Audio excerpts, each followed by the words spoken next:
اے لوگ، تم اپنے رب کی عبادت کرو جس نے تم کو اور تم سے پھیلنے والوں کو پیدا کیا تاکہ تم متقی بن جاؤ، جس نے تمہارے لیے زمین کو فرش اور آسمان کو چھت بنایا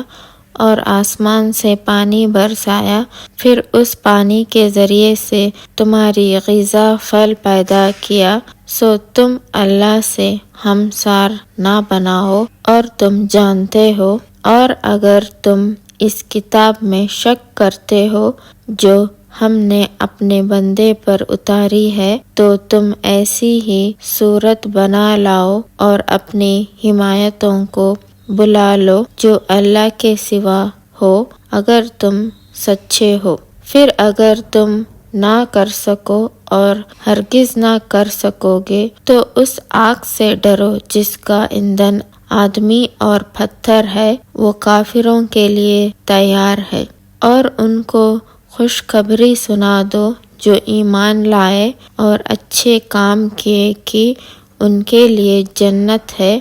جس کے نیچے نہریں بہہ رہی ہیں۔ جب پھل کھانے کے لیے دیا جائے گا تو وہ بول اٹھیں گے، یہ تو وہی ہے جو اس سے پہلے ہم کو مل چکا ہے، اور واقعی ان کو وہی دیا جائے گا جو اس سے ملتا جلتا ہوگا، اور ان کے لیے اس میں بیویاں ہوں گی جو پاکیزہ ہوں گی، اور وہ ہمیشہ جنت میں رہیں گے۔ اللہ نہیں شرماتا اس بات سے کہ وہ کوئی مثال بنایا کرے مچھر کی یا اس سے بھی بڑھ کر کسی اور چیز کی، سو جو ایمان لا چکے ہیں وہ تو یہی یقین رکھیں گے کہ وہ مثال یقیناً حق ہے، اور جو لوگ کافر ہیں یہی کہتے رہیں گے کہ اللہ کا اس مثال سے مطلب کیا تھا۔ اس سے وہ بہتوں کو گمراہ کرتے ہیں اور بہتوں کو راہ دکھاتا ہے، اور اس سے تو وہ بھٹکاروں کو ہی گمراہ کرتا ہے جو اللہ سے اپنے وعدے کو اس کے استحکام کے بعد توڑ دیتے ہیں، اور جس چیز کو اللہ نے حکم دیا تھا کہ جوڑے رکھنا، اس کو تو وہ کاٹ دیتے ہیں اور زمین میں فساد کرتے ہیں، یہی لوگ نقصان میں رہیں گے۔ تم کس طرح اللہ سے کفر کرتے ہو حالانکہ تم بھی جانتے، سو اللہ نے تم کو جاندار بنا دیا، پھر وہی تم کو موت دے گا، پھر وہی تم کو زندہ کرے گا، پھر تم سب اسی کی طرف لوٹے جاؤ گے۔ وہی تو ہے جس نے تمہارے لیے وہ سب کچھ جو بھی زمین میں ہے پیدا کیا، پھر اس نے آسمان کی طرف توجہ کی تو 7 آسمان بنا دیے،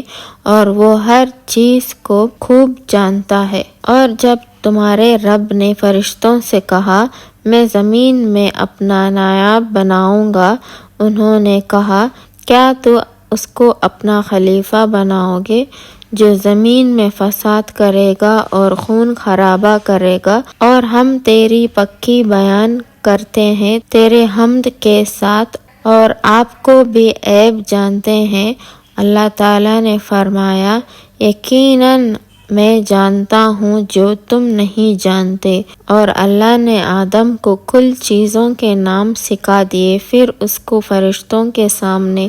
پیش کیا، پھر کہا اب تم بتاؤ مجھ کو ان چیزوں کے نام اگر تم سچے ہو۔ تو وہ بولے تو پاک ذات ہے، ہم تو کچھ نہیں جانتے، بس جو تو نے ہمیں سکھا دیا ہے، بلا شبہ تو ہی خوب جاننے والا حکمتوں والا ہے۔ اللہ تعالیٰ نے فرمایا اے آدم تم بتا دو ان کو ان چیزوں کے نام۔ پھر جب آدم نے ان چیزوں کے نام بتا دیے تو اللہ تعالیٰ نے فرمایا کہ کیا میں نے تم سے کہا نہ تھا